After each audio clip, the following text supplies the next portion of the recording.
purpose-driven organization. There was a study done, and I can't remember the exact facts now, but it was done over 10 years where they tracked a number of companies, some that were purpose-driven and some were just more focused on sort of classic sort of sales and profits. And the ones that were purpose-driven outperformed anywhere between 5 and 15% the other companies. Hello and welcome to Walk the Talk, our version of a podcast where you walk if you want to, while we do the talking. So if you're up for it, plug in your earphones and listen while you take us on a walk.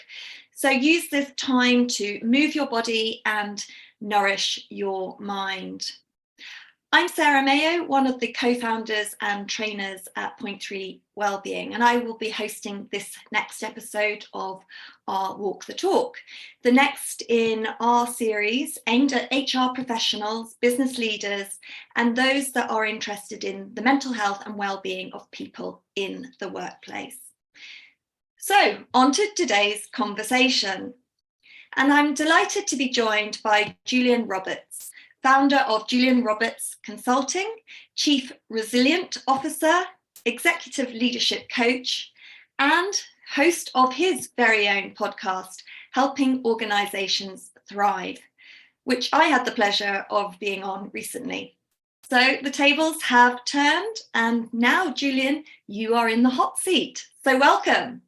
Yes, I am in the hot seat, aren't I? That's why I'm wearing red, I think. So I'm feeling very hot today. No, thank you for inviting me. And yeah, it's a real pleasure to be here. And I'm looking forward to our conversations. I love talking to people. Fantastic. So let's get started. Julian, in your own words, please, can you introduce yourself and share a little bit about your roles and responsibilities, and also your experience, perspective around mental health and well-being of people in the workplace and why it's important? Okay, a big question. So a lot in that. Yes, so I'm an executive leadership coach with a real focus on resilience. I help develop resilience with individuals and with teams. I've been doing this for the last 6 years or so, and I've spent 20 years working in the food industry as a senior sales leader. So I've led teams, developed teams, done strategy and the various stuff like that. So that's a bit about me. In terms of how important my perspective on mental health,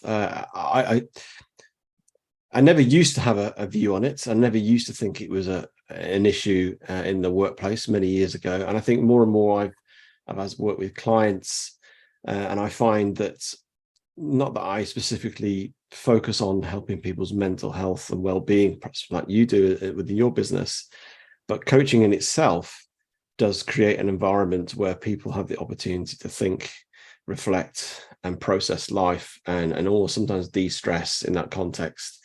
And I think I create environments and a space for that. But I often find, and it's interesting over the last few years, that, as much as I might be helping a leader with certain challenges and difficulties that within the organizations, I think of them holistically as a person, and things crop up, and I might then, we might do a little side thing on helping them managing to sort of de-stress themselves, or ways of building resilience in their life and things like that. So actually, what I actually am doing is working on mental health, working on well-being in a very probably holistic way. And I guess having resilience at the core of what I do is fundamentally about your well-being, really. So that's my perspective on it, really. Yeah, I think what you highlight there is quite interesting, in that, perhaps how people understand what mental health has changed or grown, because I think I agree with you. Maybe 10 years ago, I didn't really understand what mental health was, but simply speaking, we define it as how, or a good sort of metric of your mental health is how you think, feel and behave. So what you do there around coaching and building resilience absolutely impacts how you think, feel and behave. So yeah, fascinating.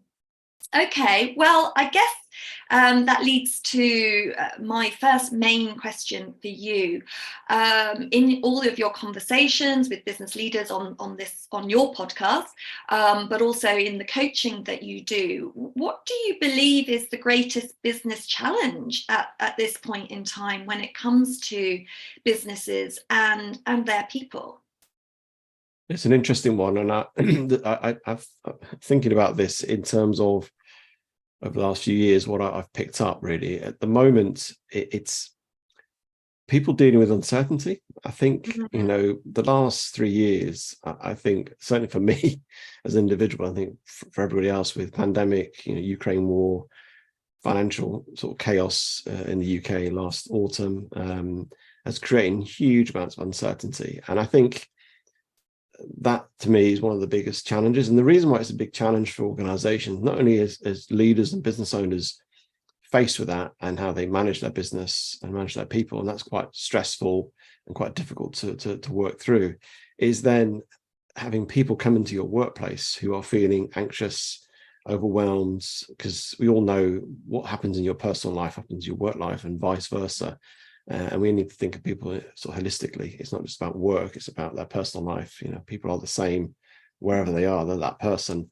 And I think that's one of the biggest challenges, is how you not only navigate an organization through uncertainty and manage that and develop the sort of strategies, but also is dealing with the people and dealing with emotions and dealing with what comes out of that and what makes people uncertain and working that through. So I think that has a huge impact on organizations, on everything: productivity, innovation, creativity, mood, impacts people's absences. It's the whole host it does. So I think that for me is what I'm picking up from my individual conversation, but also from my organizational conversations as well. Yeah, I think that's really fascinating. So that sense of uncertainty, not knowing, and not necessarily being able to cope with that uncertainty. I think that sort of comes back to the resilience piece that you focus on, helping people to manage uncertainty, which is ultimately creates the stress response in our body. So if people can have the tools to manage that uncertainty better, maybe that's a sort of a great starting point for businesses. But yeah, I think it is an uncertain and disruptive time, and that of course poses many challenges for businesses and people alike. I'm going to reference a couple of studies because, of course, we've seen over the last few years such a change, haven't we, in the way that people work, but also perhaps the shift of sort of power moving towards more of the employees deciding what type of organization they want to work for. And we've all heard of the Great Resignation, driven by millennials and Gen Z, who are sort of choosing to work for organizations where there is greater flexibility, work-life balance is recognized and prioritized for them. But another study that I recently read from Gallup, which was talking about the number one reason that people are either deciding to stay with an organization or leave an organization is based on their relationship with their manager, their immediate manager. And I think it was actually 75% actually quit voluntarily because of that, because of their boss. What do you make of these trends or reports? From your conversations with leaders, do you think which are the most sort of pressing for them right now? Yeah, I think there's certainly some challenges, certainly in terms of retaining people, certainly some challenges in recruiting and attracting, whether it's sort of millennials and sort of Gen Z sort of individuals. The whole piece on the manager, sort of, the influence of a manager is significant. But I think sometimes, and I've been in organizations where, and I think the stat was more like 50% a few years ago, but it's used to I think, deflect what the real issue is in the wider culture of an organization. Sometimes, often an organization will go, oh, they left because of that manager. And then the manager gets all the sort of hit and the impacts of that. And I think sometimes that's unfair. I've been in an organization where that has happened, and actually there's been some wider cultural issues that the organization is not facing. The fact that high turnover is nothing to do with the manager. There's an influence of the manager, but the manager's in a sea of a culture that he's struggling himself, and therefore having an impact on that individual. So I think we've got to be careful sometimes where we just pin it on a manager. And I think it's sometimes, just look at the wider context of that. And I think that's important too, because we know the relationship with the manager, boss, whatever you want to call them, is vital. And that's the one who inspires you. And I think we need to get back to organizations that, and this is, I guess, what the Gen Zs are looking for, the millennials, is organizations that inspire you a little bit more. I think people don't go to work anymore just for the sake of getting some money. They go for a sense of inspiration and contribution and being valued in that context. And I talk a lot about sort of purpose within the context, individuals or some teams, because for me it's a fundamental in building resilience, but also it's a way of gripping people and grabbing people, giving them, your organizational North Star that's so beyond your organization. I take the example, Tesla. I always used to think their mission was all about creating the sort of number one electric car sort of company in the world, which I think they are anyway. But actually their mission statement is to accelerate the world to more renewable energy, which to me is far bigger than just selling cars, and it's far inspiring. And whether you're building those cars, selling those cars, or administrating within that organization, you're part of something bigger. And I think that to me is where we've got to get back to, creating organizations where people feel inspired. And this is not just tick box of CSR, ESG, and bananas on a Friday, all that sort of stuff. I'm talking something really meaningful, really impactful in your community, in your what you do beyond just what you sell and what services you provide to your clients and customers. And I think that's what people are looking for, because I think people more now are understanding they want meaning, because they're discovering their own purpose, and they want meaning, and they want to create that alignment. And I think that's where we want to create that organization. If you get that, then you get this sense of utopia. And we also know that purpose-driven organization, there was a study done, and I can't remember the exact facts now, but it was done over 10 years, where they tracked a number of companies, some that were purpose-driven and some were just more focused on sort of classic sort of sales and profits. And the ones that were purpose-driven outperformed anywhere between 5 and 15% the other companies, because they were purpose-driven. And they were more focused on the bigger picture rather than just on sales and profits. And so I think it's something that is more sustainable, long-term. It's a bit more, takes a bit longer to implement and to get there. And it's not all about the next quarter, which often a lot of organizations base themselves on, but actually it's a bit bigger picture. So I think that's what we're going to do, start creating those organizations that are more inspiring. Lots there, Julian, to unpack. And I love how you started by talking about that culture piece, and it isn't down to one manager by themselves. It is about the culture that they work within, but also everyone feeling like they have a role to play, they have a clear sort of sense of purpose, and that they are working towards that bigger kind of mission, as you've highlighted. Sean here from Point 3 Wellbeing. Just quickly jumping in to say a big thank you for listening to this podcast. If you want to find out a bit more about Point 3 Wellbeing and how we support people in the workplace to stress less and smile more, then head to point3wellbeing.com or drop us an email to b_well@point3wellbeing.com. That's all from me. Back to the conversation. I mean, that does sort of pose the question, though, what can individuals do? Because sometimes you can feel quite sort of powerless as one individual if perhaps the culture of the organization isn't as aligned to your values, but you are a great manager. What can individuals do to sort of influence the culture piece? Because I think we often talk about culture starting sort of from the top down, but it takes a bottom-up approach as well. Everyone has a responsibility, don't they, towards contributing to that culture.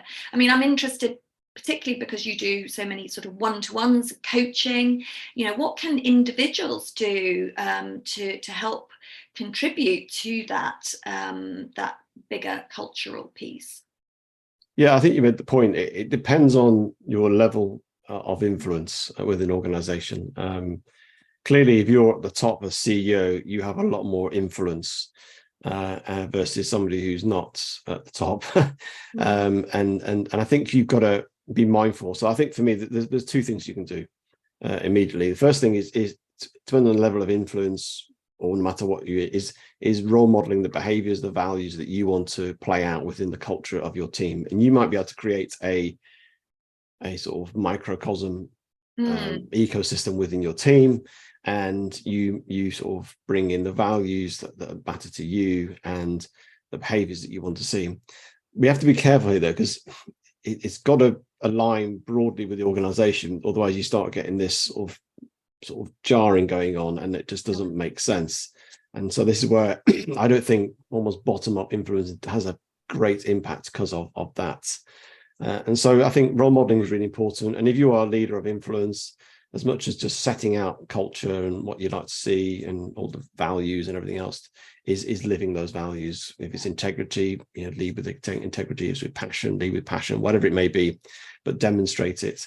And that has a bigger impact and influence on anybody or any organization than writing words on a wall and things like that. The other thing you do is leave. And that sounds really hard, but if the organization doesn't align, it doesn't have to completely align. We've got to realize that, and this is where I think sometimes where some people make mistake, my purpose is this, doesn't align with that organization. Well, you're never going to get complete alignment, but if you get broad alignments with the values, I like their values, and I'm broadly aligned where they're going, then you'll be excited, motivated to go there, and that'd be more meaningful. Because money doesn't motivate people. Money doesn't keep people going at all. Really doesn't. It's quite short-lived. And so if there is a misalignment, or you realize you join an organization, I joined one many years ago and realized actually this organization is not what I thought it was from what I saw on the website and the people I met at the interview process. And the values, the way they work, I was more entrepreneurial, and they were very sort of centralized American company, very much into process, and that really slows things down, not very agile, all the things that went against me, and I struggled with it and found it difficult. At the time, I didn't realize probably what was jarring. Now I reflect on it, I think actually it just wasn't aligned to how I work, but also my values. And so I left, and that was probably the reason I left. I got sort of frustrated, and I think comes a point where you perhaps have to leave because of that, and rather than trying to change it, because in some ways I was a very small cog in a very massive organization. I wasn't going to change the culture of that business unless I became the CEO. And so I think that's where for me is, so if you can change, make sure you're role modeling and impacting your behaviors that way, or leave. Yeah, so it's an acceptance of the reality of the situation, understanding what you can influence and what you can't, and reviewing your values and aspirations, and seeing if they're in line with the organization that you work with. Yeah, I think that's really helpful. When it comes to those one-to-ones that you're having, what are some of the recurring themes that people are looking for support around or coaching through? Yeah, there's a plethora of stuff. In terms of themes, I think a lot of people really want to know sort of more clarity on the way forward in life, in their organization. They tend to have got into not a model, but they feel very sort of confused and a little bit overwhelmed. And so I help a lot of individuals, certainly senior leaders, to provide clarity of what the next steps are, where you're going. And what comes with that is also purpose. I do a lot of stuff with purpose, and it seems to just come up, and then they realize they don't feel very clear on their purpose. And so I help bring clarity to that purpose, because then they realize why they're perhaps jarring with a particular individual or organization, or actually what really inspires them. And that really helps them fire up what they do next and how they go about it. A big one, which is always comes up, is obviously dealing with people, and it's usually dealing with difficult people rather than dealing with good people. But in inspiring people, getting people to be inspired, and navigating those difficulties, and trying to help people see, beyond what's on the surface, and go a little bit deeper. What's the triggers? What's the sort of reason behind that behavior, and trying to get to a place where people feel really motivated. And I guess almost creating an approach that's more empowering rather than sort of dictatorial. And I try and help my clients get to that place where they feel more they're inspiring and empowering people, as opposed to just telling people what to do and monitoring them. And so I think, there's challenges with people. And then I think what under all this, which is what people really want to get to, is how can they get fulfillment and joy in what they do. Most people I deal with are hard workers. They love what they do, and they just want to do it in a better way, and a way that provides them with fulfillment, where they get excited about the future, excited about what they're doing with the people around them, the people who work for them, and a joy in it as well. Because once we find fulfillment and joy in what we do, then we will then start to really enjoy and excel, and start to create that momentum around us as well. So those are, I guess, key themes that come out. So that clarity, dealing with difficult people, and then wanting that sort of sense of fulfillment and joy. How do I get that? Yeah, I think that first point on clarity, certainly a lot of the evidence is showing that actually that is one of the main solutions for managing burnout. So one of the main drivers is often that overwhelm, overwork, lack of resources.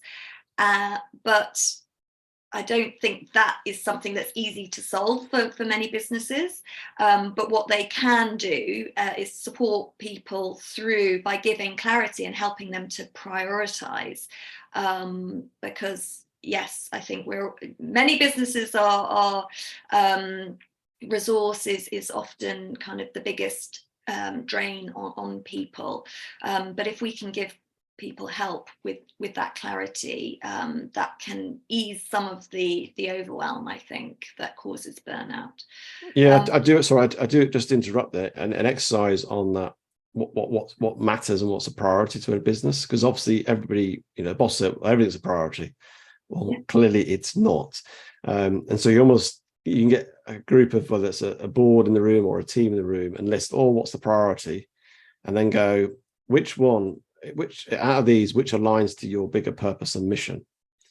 And then you'll find a lot of things won't. And then you go, okay, let's just put those to the side.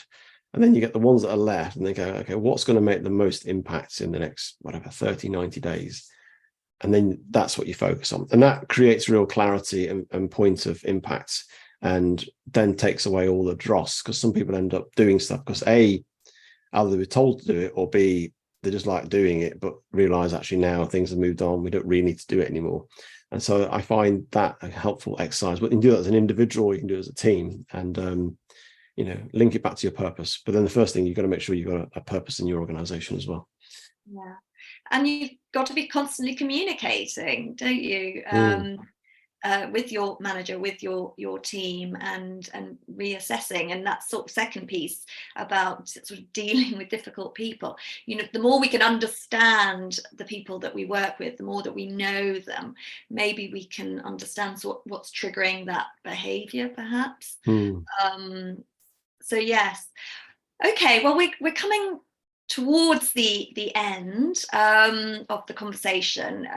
What advice do you have for any HR managers or business leaders listening in terms of how to prioritize mental health? So coming back to mental health and well-being people in the workplace. What advice do you have for anyone listening?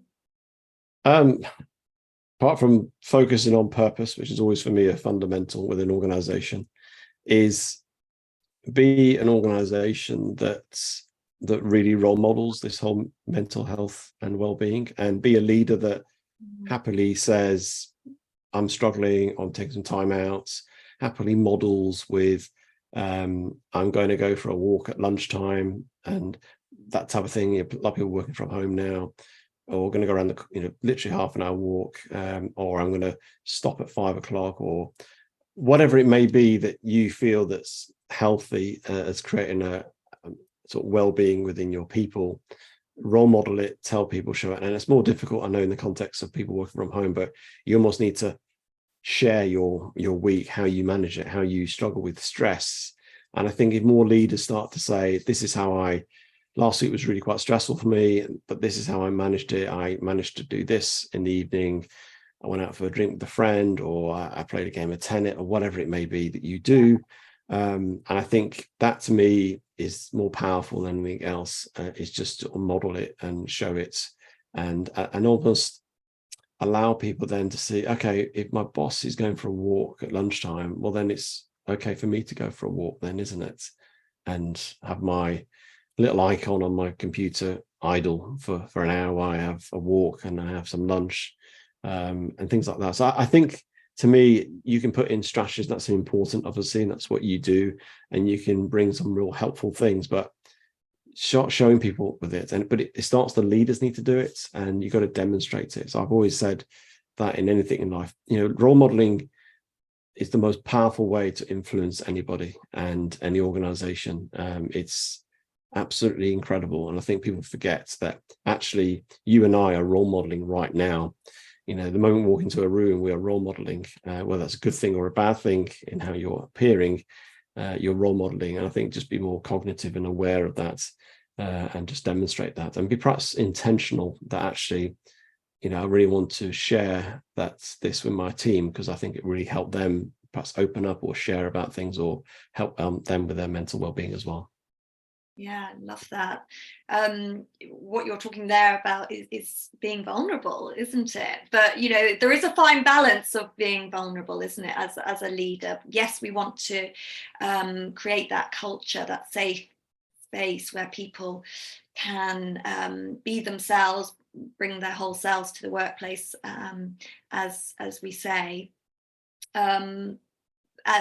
And modeling the right behaviors, but leading in a vulnerable way is a difficult thing to do. It doesn't come easy and naturally to many. No, it's not, and it comes to me. It's about creating that, what I call psychological safety. That's how you create psychological safety, and that's what we want to create here. That people feel happy to learn, happy to share, happy to challenge you, and happy to share mistakes as well, that things have happened. And I think, but you've got to think all those areas and think, okay, how am I demonstrating this as well? And so you can start with a vulnerability of, I did this, it didn't work out, but this is what I learned from it. And so you're sharing a mistake or an error or a failure, whatever you want to call it, but what you've learned from it. And so you're demonstrating that. So I think there is a vulnerability, and but where there's vulnerability, there's an immense courage comes with that as well.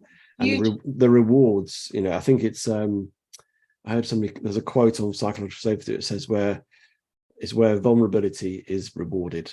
And I think when you are vulnerable, you are rewarded for it. Yeah, we talk about vulnerability being sort of data. It's information from which we can all grow and develop and move forward in a better way. All right, so moving to our quick fire round of 5 questions.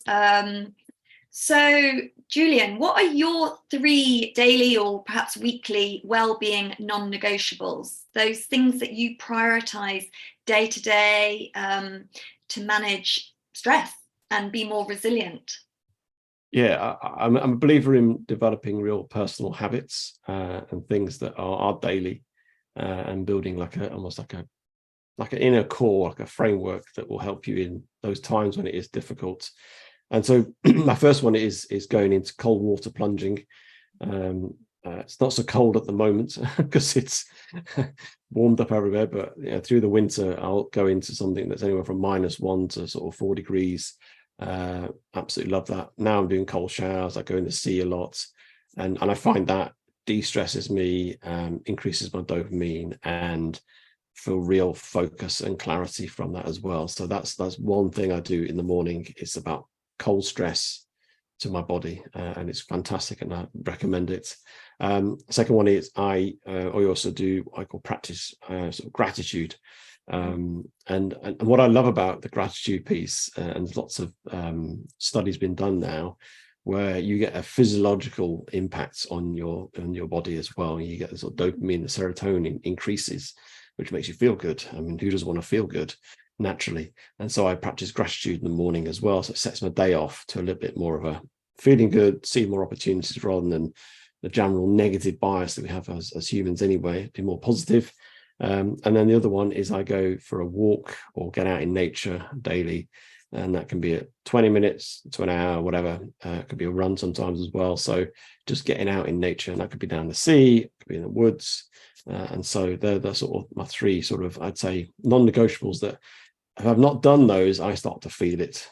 And I find I need to do those daily. Oh, I love all three of those, although I no longer do the cold showers, but I have tried it and it definitely is exhilarating. So the next question, what do you know now that you wish you'd known 5 years ago? Yeah, it's an interesting one. Is to be more present. I wish I'd known this more than 5 years ago, to be honest. Yeah.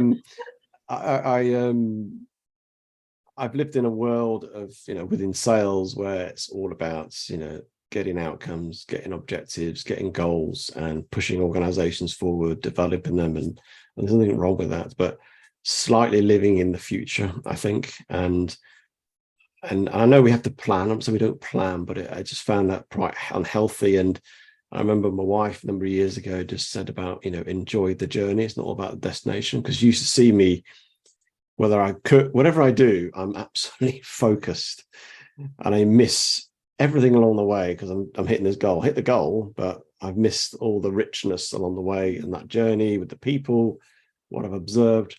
And so for me is I try to be more present, get in the moments, enjoy the journey, and don't even think about outcomes, don't even think about goals in that context, and just enjoy, observe whether with somebody, with my children, with friends, people like you, just be fully immersed, because I know I'll enjoy the experience better. I'll see a lot more, I'll experience more, but also the other person will feel a lot more because they'll feel that impact, they'll feel valued as well. And so for me, it's being more present in my context. I love that. Book or podcast that we should all read or listen to? Yeah, I'm not a great reader, which I think I'm realizing I'm probably dyslexic. I've never been diagnosed, but I think I struggle to read. I find reading really hard work.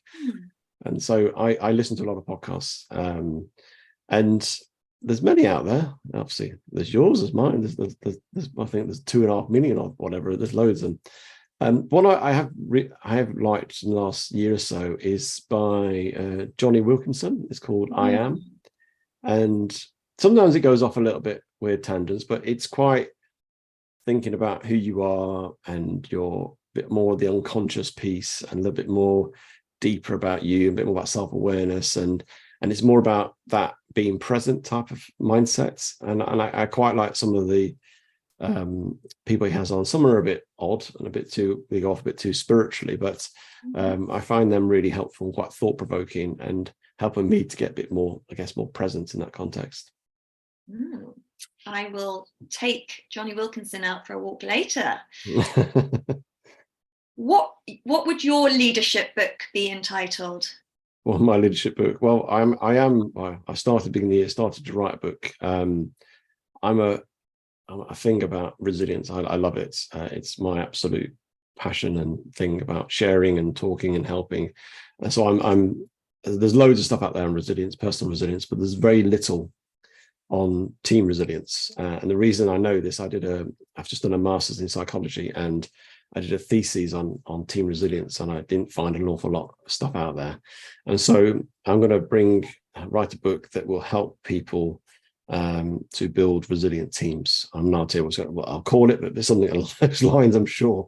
But it'll all be about, really helping them as a leader, individuals become more resilient to overcome, uncertainty, failure, and change that we all are faced with right now. What's the timeline, Julian? When can we get our hands on this book?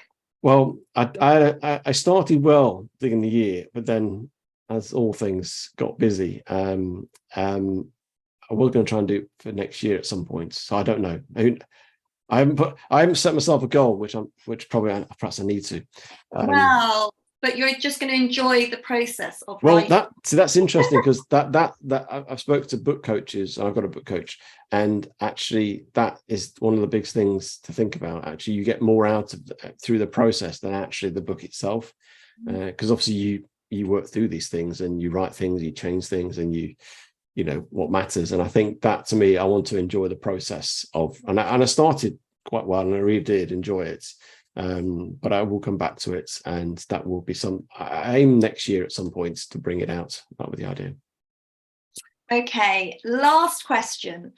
Best bit of leadership advice that you've ever received?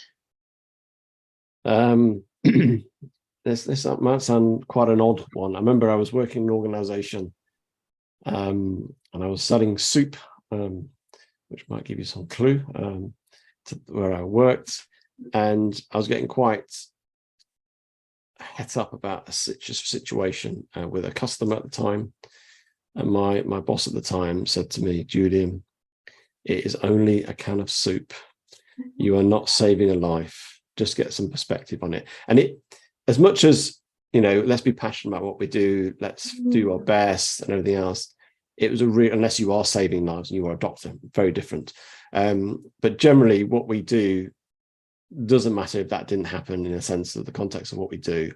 And it just helped me give a healthy perspective on life and on situations, just to stand back and go, okay, it is only soup, and I'm not saving a life here, and not to get too concerned. And I found that really helpful advice, and I've used it a lot to sort of stand back from situations. I say it doesn't mean we don't get passionate and do a good job. It's just get some perspective on it. Well, that seems like a perfect way to bring our conversation to a close. So thank you so much, Julian. Gosh, so much in there. I look forward to listening to this back again. And thank you to our audience for tuning in today. Whatever your business challenge this year, the team at Point 3 are here to support you and your people, to help you and them to stress less and smile more. Take care.